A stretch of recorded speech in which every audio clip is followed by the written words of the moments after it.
Depuis son inscription au patrimoine mondial de l'UNESCO l'année dernière, le parc national d'Odzala-Kokwa, joyau de la conservation forestière, se positionne comme un véritable site de préservation mondiale de la biodiversité. Sous l'impulsion des ministres de l'économie forestière Rosalie Matondo, de l'industrie culturelle, touristique, artistique et des loisirs Lydie Pongol et de l'ambassadeur des États-Unis au Congo Eugene Young, une réunion tripartite a eu lieu ce 26 mars pour définir une feuille de route visant à promouvoir ce site d'exception. Ce parc, abritant une variété d'espèces emblématiques telles que les éléphants de forêt et les gorilles des plaines de l'Ouest, mérite une reconnaissance mondiale. La collaboration entre la République du Congo et les États-Unis pour la valorisation de l'écotourisme dans cette région souligne l'importance de ce site fréquenté chaque année par de nombreux touristes américains. Nous avons parlé de la possibilité d'un voyage des deux ministres aux États-Unis, donc et détails sur cette question. Nous sommes ravis d'accueillir les deux ministres dans notre pays parce que c'est le plus grand marché du monde. Ce pays a tous les avantages naturels, y compris ce trésor de l'environnement parce que c'est l'unique dans le monde. Et l'UNESCO a reconnu seulement avec la rumba, mais aussi le parc Odzala-Kokwa au nord du pays. Ensemble, nous l'avons préservé et ensemble, nous souhaitons communiquer au niveau des États-Unis pour qu'ensemble, on puisse le préserver encore de plus en plus.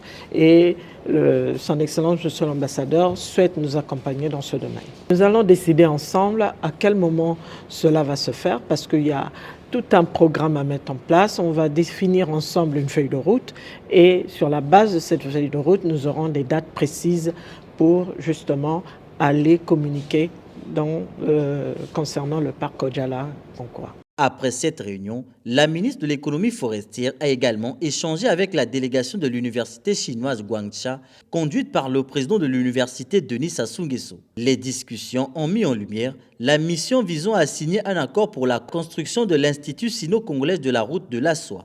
Nous avions commencé, vous l'avez entendu, la coopération avec cet institut en technologie du bois depuis 2017. En 2018, nous avons donc envoyé une première promotion des jeunes comme artisans des métiers du bois. Et après, quand il y a eu l'inauguration de l'université Denis Sassou Nguesso, nous avons convenu qu'on devait demander à nos partenaires de Chine de venir, dans le cadre de cette coopération, mettre en place un laboratoire de caractérisation de bois.